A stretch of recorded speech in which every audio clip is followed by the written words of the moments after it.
Good evening, all. Ira Epstein, and welcome to 2022. Today is Monday, the 3rd of January, 2022. Happy New Year. What can I say? Interesting time right now. So what do we have?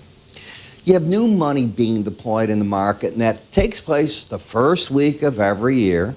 You're going through still that Santa Claus rally, which for all purposes, according to the Stock Traders Almanac, Yale Hirsch, who developed the concept, don't forget that, the rally doesn't have to go any further than this point right here. So you're into that zone where it typically comes to an end. That's what his study showed. That doesn't mean you can't go higher and keep going. I'm just telling you what the Santa Claus rally is about. And did it work in everything? No, but it's still the market acting pretty good.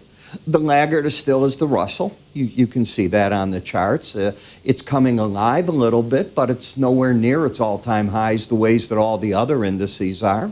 Okay. Then we look at a market like Apple. Whoa, did Apple take off? Okay. We have a $3 trillion company or something. It's insane how much money it's worth at this point. We look at gold that got hit today, but let's go to the chart action. Let's start with Apple. Here you are, Apple looking pretty darn good there.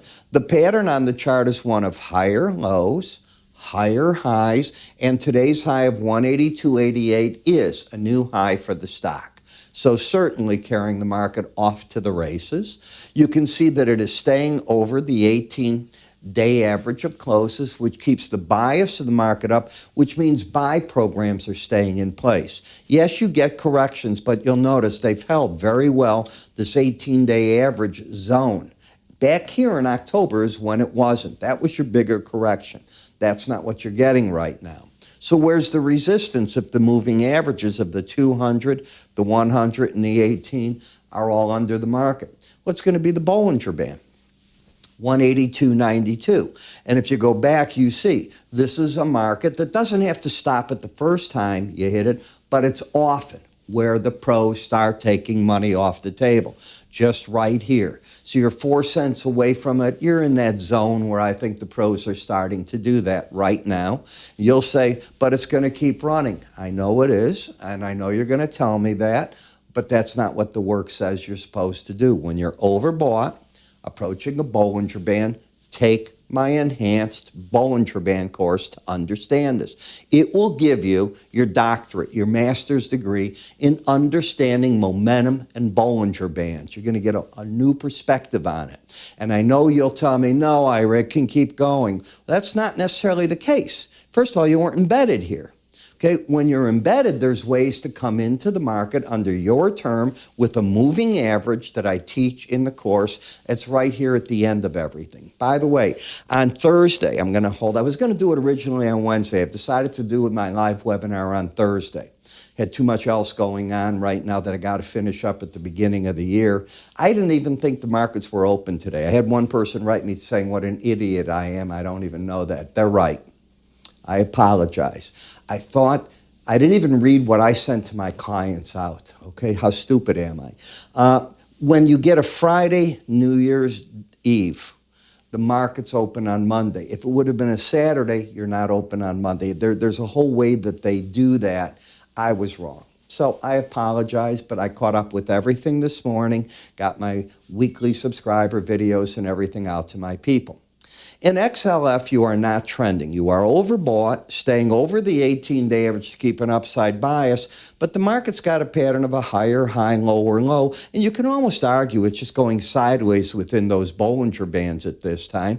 Disney still running against that upper Bollinger Band. It's trying to embed. What is embedding? You need 3 days in a row where you get the market's got readings here with both numbers over 80, which you have. It began last Thursday, so you didn't have it on Wednesday.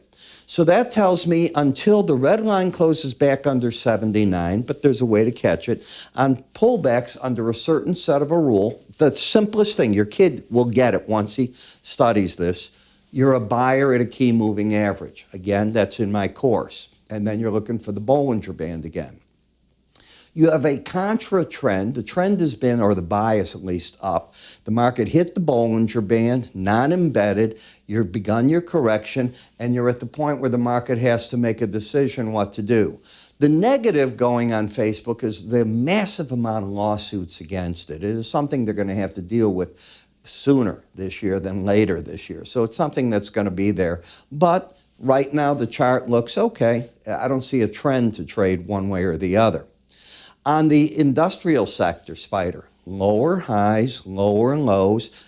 Are we embedded? I don't believe we are. Day 1, 2, nope, didn't embed. So probably coming back to this 18-day average to regroup between there and the key averages under it to see what it wants to be when it grows up. Semiconductors still bullish but overbought, staying over these numbers. I have fundamentally a problem with wanting to even think of being short semiconductors when there's a 2-year backlog for all these. The only people that have gotten the semiconductors they need are Tesla. And you saw that they did blowout numbers on car deliveries this year. Just absolutely phenomenal what they did this quarter. Stock was up 13% today. And obviously part of that is Elon doesn't have to sell any more stock. The year's over. He's probably got his 10% done, paying his taxes, and he's out of the way. This market's bullish. You've got higher lows, higher highs, momentum up. I would look for support 14.19, resistance 15.20. XHB, the home builders, they're probably under some pressure here. You got up to a 1618 or so in the 10-year note. So the market's spooking the home builders. You know, higher interest rates to a degree spook them.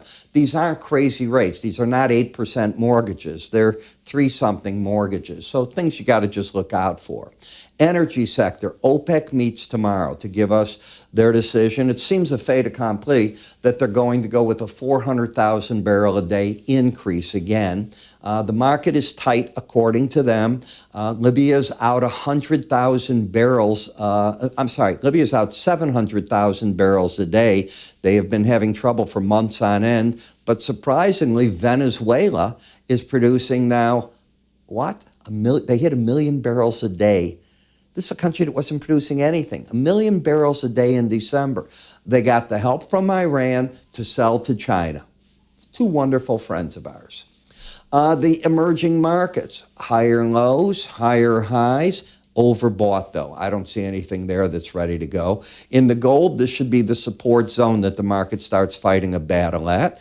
In the mining sector, a lower low, higher high, embedded. On pullbacks, until you lose that embedded reading, I think the trade is buying.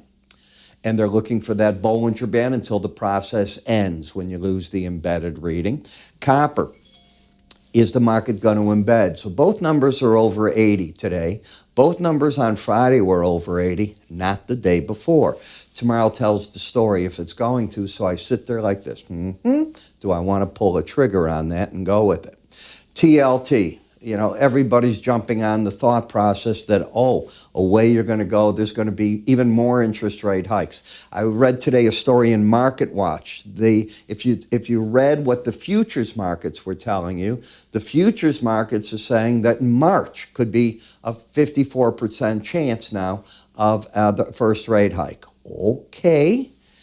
So I guess they're going to end the taper at exact time they're going to raise interest rates because the economy is going to be so hot with the Omicron still here and so on. Yeah. Then we come over to FXE. All right, you're caught in sideways action here. This could be the biggest base or top we've seen in a long time. Be patient. Let the market tell us what it is. You'll probably get 1 or 2 false moves. It's not a surprise when that happens, but ultimately it's a big trend. The key will be trying to catch it. Now, one of the ways if you get an embedded reading out of it is to take this, what you see next, and try to learn from the enhanced Bollinger Band course. Welcome. I'm Ira Epstein, and I'm here to talk about my enhanced Bollinger Band course. Now, many of you have taken my regular charting course, and if not, you might think you know something about Bollinger Bands. As you know, Bollinger Bands are an algorithm designed to keep the market trading within it 95% of the time, and on a chart, it will offer on the top part resistance, on the bottom support, and the idea is the market will travel within them. We know that sometimes it latches onto that band, goes up or goes down. Well, how do you play with that? Can you pyramid the positions off that type of thinking? Well, I've applied all three of these into 13 different videos that teach you my concept of it. And from that concept, you're able to work with weekly charts and or daily charts. The 13 videos, each about 7 minutes long. The idea here is not to put you in school forever, but to teach. Now, if you haven't tried my complete futures research, I throw that in as well. Whether you've tried this or not, I think it's worth taking a look at. I think you're going to learn something from there. That research, by the way, covers twice daily market updates for you and access to what I call window envelope numbers, which I think are very important when looking at these Bollinger Bands. The next part is a trial to our charting software so you can make your charts look the same way that mine do. It's that simple. Where do you go with it and how do you get all this? It's simple. You go to our website, www.iraepstein.com. If you go to the word education, everything you need is answered there. You can also call my staff. They'll be happy to help you get set up. I'm Ira Epstein on the road to your education.